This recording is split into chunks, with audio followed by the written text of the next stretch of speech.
Welcome to another edition of the program Talking Politics on Independent Television Abuja. And on this edition of the program, we'll be looking at some pertinent issues when it has to do with the issues of women rights, and more so trying to get answers to this question is we have the chairperson of FIDA. Well, can you introduce yourself to us, please? Okay, my name is Chioma Onyenucheya Oko. I am the chairperson of the International Federation of Women Lawyers, FIDA Nigeria, Abuja branch.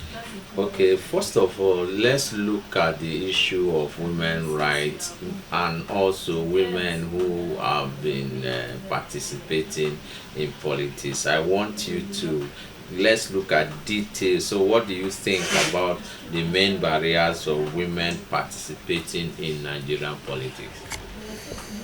Well, I think that the barriers are, easily discernible for every right-thinking adult because looking at our historical background, the truth is that women didn't get an opportunity to freely participate in voting and being voted for until as recently as 1979, which means that the men had ample time ahead of the women before the women got into the arena.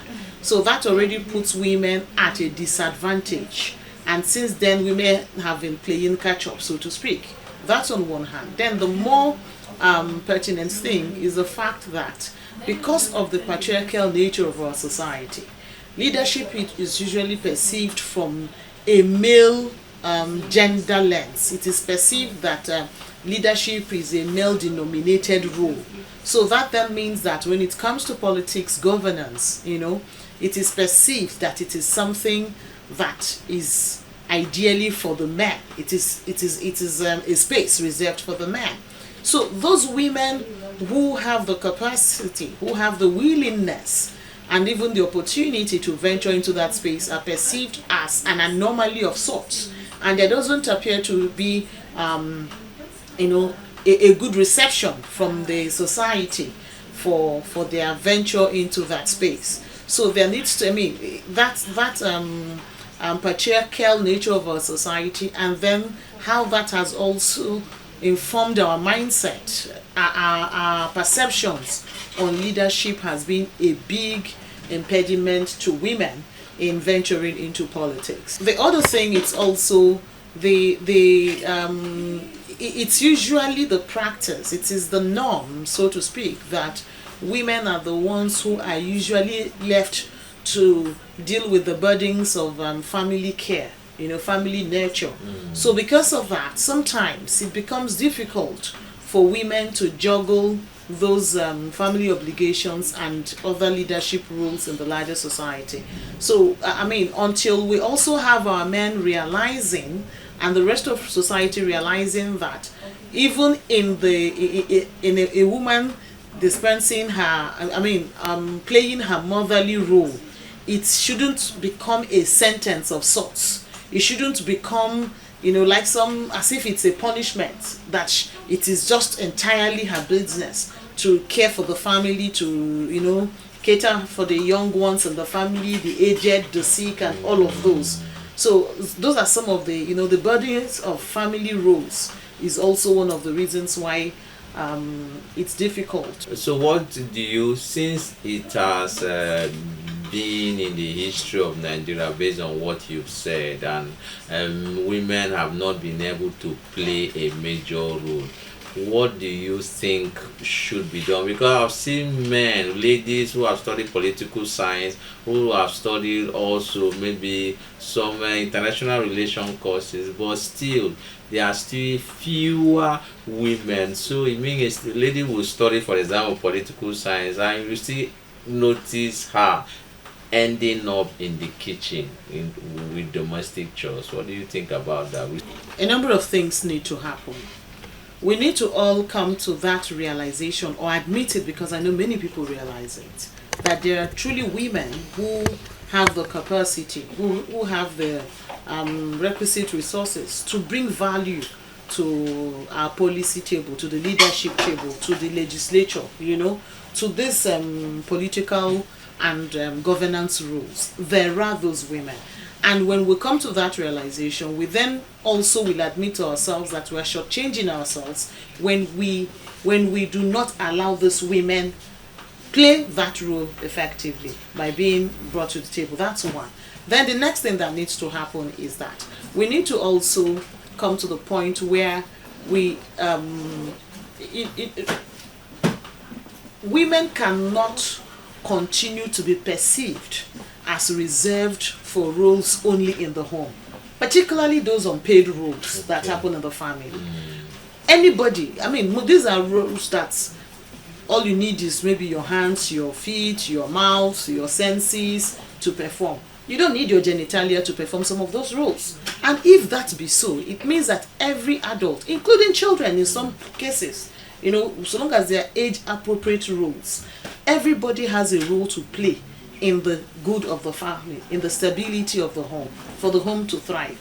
We should not continue to push it as an obligation for women alone. And then again, it's also important that we now consciously enact laws that will ensure that women have a defined space in politics. There is already the reserved seats bill that is before the National Assembly, and that is an important piece of legislation that I think every right-thinking person should endorse. With that bill, once passed into law, what it then means is that we are going to have more women in parliament who takes that opportunity to be exposed to the legislative process, build capacity, contribute their quota. Because when I say build capacity, somebody will think maybe we are talking about sending younglings to the place who don't have any inkling of what serious business they're going to do there. No, that's not what I mean. Of course, it will be competent women. It's not going to be on the basis of tokenism, But let us have a reserved space, especially for women, so that we can bring more women into that room, then have them contribute their quota. Because you can't be discussing certain business on someone else's behalf when that person is well and alive to discuss their issues and bring it to bear from the perspectives of how it affects them. So that it's important that we have an enactment that prescribes a mandatory seat for women, particularly on this reserved seats bill that we have, which is prescribing an initial 4 cycles, 4 electoral cycles, to have more women in parliament so that they can contribute their quota, build capacity, enlarge their network, and generally be able to compete more fairly with other women globally, and also with their male counterparts. Okay, we have seen, let's look at the 35% affirmation, and side by side, there was a time when women went to the National Assembly to protest, and subsequently, there is this clamor or this philosophical statement of saying that Nigeria, we have a very, very good law, but implementation is the challenge. What do you think about that? Even what you just said, giving more opportunities for women, do you think it will fly? I absolutely think it will fly, because once it becomes an enactment of parliament, once the legislature passes it as law, it becomes enforceable. It then means that if anybody contravenes that, if there's any infraction, then you can hold the persons liable. Our court will be there to give interpretation to that act, and then of course it must be enforced. So that's the advantage of having it passed as a legislation, as against some policy statements that we have. When you were talking about Nigerians not quite giving effect to what we presently have, it's a national policy. The national gender policy prescribes for a minimum 35%, affirmative action, so to speak. And even where there is a case law backing that up, a judgment of the Federal High Court saying that the federal government owes an obligation to give effect to its policy, because it is a policy of the federal government. But there is a difference between a policy and a law. Okay. So when a law has been passed, I mean, that one, it becomes law. There is no, you don't question. Yes, it becomes law. It becomes law. So that is why it is important to us that we elevate it from the point of just a policy that is almost at the discretion, depending on the will of the person in authority or the people in authority, to a piece of legislation that becomes binding on all, regardless of their position or their status. In these particular issues of women participating, political parties also have raised their expression of interest form and nomination form to a very high amount. So how will the woman be able to save and maybe get loan or maybe crowdfunding to participate in some of these elections, so to say, if she's really ready, have the skill, as you said, and well nurtured in governance? How do you think she will be able to have the money to perform this task? Well, I must say that I think that some of the fees political parties prescribe for their firms are really unreasonable. But then I also understand that the business of politics is a business that demands, funds. I understand that. But I don't think that in itself is a deterrence for women to participate. I think it is the structural impediments within the parties themselves that, cut out the women, not necessarily the fees. Deliberately? Of course, yes. Because, okay, how are the candidates even thrown up? Of course, that candidate must be a product of a political party. That is one. Who are at the helm of affairs at the political parties? It is the men. And because it is the men, they are also the ones who determine who makes it as a candidate. Do you understand? Even in the selection of their delegates, even in their deliberations, the time of their meetings, including the issue of the amount for the forms, all of those things are structural, institutional impediments within the political parties to frustrate women from actively participating. So while I admit that politics is a business that needs money to happen, all that money must not come from a candidate. Some of it will also come from other members of the party who believe in the ideals of that party, right? The vision of the party. And in believing in that, they can all come together to support a candidate regardless of that candidate's gender, if they believe that that candidate has the pedigree, has the capacity, has the wherewithal, not just financially, because that's not the most important resource. Qualification. Yeah, exactly. It shouldn't be. It shouldn't at all be. So I think that it should be a collective business and shouldn't be one that is borne only by the candidates, because when they use those discouraging amounts as their form, for their nomination forms, it also means that from the beginning the system is skewed in a manner that does not throw up the best. Okay. It will only throw up those who have the money, regardless of the means by which they acquire the money. Okay, I understand now. All right, let's go for this break. When we come back, the program will continue with our guest. Stick around. This is still Talking Politics on Independent Television. The program on Independent Television, we want to look at what maybe civil societies and more so advice that should be given to women who really want to engage in politics. And at the end of the day, some of them will say it is phobia. Some of them will say, my husband don't want to allow me to participate in the growth of the country. Man, let's hear from you for such kind of women. Okay, starting from your question on what civil society should be doing. Part of what civil society does is like this conversation we're having now, Okay. and I'm sure you approached me because I'm the chairperson of FIDA, and so too do we have this conversation to amplify voices on the subject amongst our coalition of similar-minded CSOs, particularly women groups, all of that is happening. And I must also acknowledge that even our male champions are lending their voice to it. Okay. So it's not a conversation that is left to women alone, because these men realize that this is not only for the benefit of women, but indeed for the benefit of the society. So that's part of what's happening, but including in the areas of education, enlightenment on what provisions we have in the laws, and also what opportunities exist, and also some knowledge sharing from women who have been in the field, who have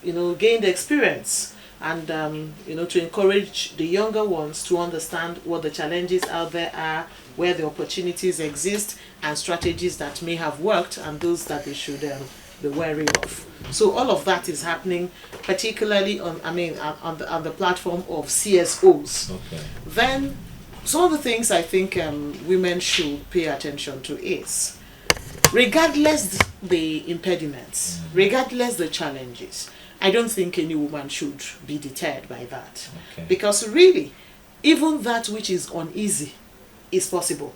Okay. All it needs is persistence, keeping at it. There's always the first woman that did this, the first woman that did that. And even where there has been a woman who did it, who did something, more women need to continue to press until that glass ceiling is truly shattered.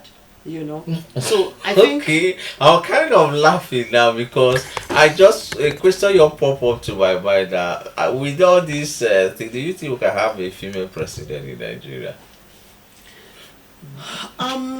your Or- laughter, your laughter is a bit surprising, because your laughter seems to suggest to me that you do not believe that we can have a female president in Nigeria. And I'm sure that before Ngozi Okonjo-Iweala became the president of WTO, many people may have thought that we won't have a Nigerian woman be that. Do you understand? So we have had women break records that were seemingly inconceivable at some point in life. In the same manner, a woman can indeed become the president of Nigeria. We've had, near misses. We've had close, deputy governors who are women in Nigeria. aside deputy governors who are women, we've had a few women who have competed. Globally. I'm not even talking the globe now. I'm talking Nigeria now. Okay. There are women who have competed as, contested as governors in their states. Though we haven't had any elected on the ballot, but we've had women who came really close. So if 1-2 women have come really close, it means that with persistence, one woman will eventually clinch it, and then the others. The ripple effect, it will spread. More younger women will find role models, women governors that they can look up to see that truly it's possible. And then other women will find mentors in the molds of these women who have succeeded, that can also hold their hands and encourage them to step into that space. So I don't think it's something we should laugh over at all. Okay. Truly, a woman will someday become the president of Nigeria. All right, I want to really look at, before we go, cultural barriers. You and I know, looking at how Nigerian is, ethnicity, cultural values. Sometimes say women is supposed to be in the kitchen, women are not expected to come out. What do you think? How can this particular advocacy can crisscross all the geopolitical zones in the country? Not only either from the south or the east, but all the geopolitical zones. What do you think? What single message to be passed across so that somewhere from the north, the south, the east, the west should be able to understand that we want women to occupy political positions? The challenges women face are not challenges that are exclusive to any race or any ethnicity or even any geographical location. There are challenges that spread across even the globe. We've had women, fight for such things, even in advanced climes like the United States of America. So it is not anything that is just geographical, you know what I mean, except that some places lag further behind, like we lag further behind in Nigeria compared to our contemporaries in maybe Rwanda Europe, and some other, even I'm even citing Kenya Africa. too. Yes, Kenya too. You know, so what needs to happen is that regardless the tribe, the ethnic group, the religion, every woman should realize that what affects one woman affects all. So it means that all hands must be on deck to ensure that more women get the support, the encouragement they need for the times they step forward. And then I think we should begin to debunk that cliche, that very I mean it's a fallacy. That annoying saying that women are their own worst enemies. I don't think so. It is not true. You may once in a while find a woman who doesn't quite support another woman, but it may not be on the premise of gender. It may just be for discordance of ideologies or beliefs or interests, you know, just as the men sometimes do not support a man. So when two men disagree, nobody says men don't support men. But when two women disagree, you hear women don't support women. So more women should rise up to debunk that saying. It is not true. There are a lot of women who are holding their wrappers for the others. There are a lot of women who are opening doors, opening spaces, you know, letting other women in, putting in a word for another woman. And we should aggregate that support for women who venture into politics to ensure that we have more women represented in politics and in governance. All right, thank you so much, ma. And I will wait and earnestly believing that we will have a female president who will be ruling the Federal Republic of Nigeria. But please, before we go, may we meet you? My name is Chioma Onyenucheya Oko. I am the chairperson of the International Federation of Women Lawyers, FIDA, Nigeria, Abuja. On that note, we want to sincerely thank our guest, the chairperson of FIDA Abuja branch. She has been able to give us the detailed analysis. In fact, when we say advocacy, support for women, it is on this particular edition of the show, Talking Politics. I have been able to see that women can be more versatile. Women can be active in politics. Women can do more than what a man can do. On that note, we'll be drawing the curtains for this edition of the show, and we are very, very optimistic that this particular interview will go places and touch the heart of the high and mighty in the society, so that we'll begin to see what the woman can do. If it can happen in Kenya, happen in Rwanda, then nothing stops it from happening in Nigeria. My name is Bernard Said on the program Talking Politics on Independent Television Abuja.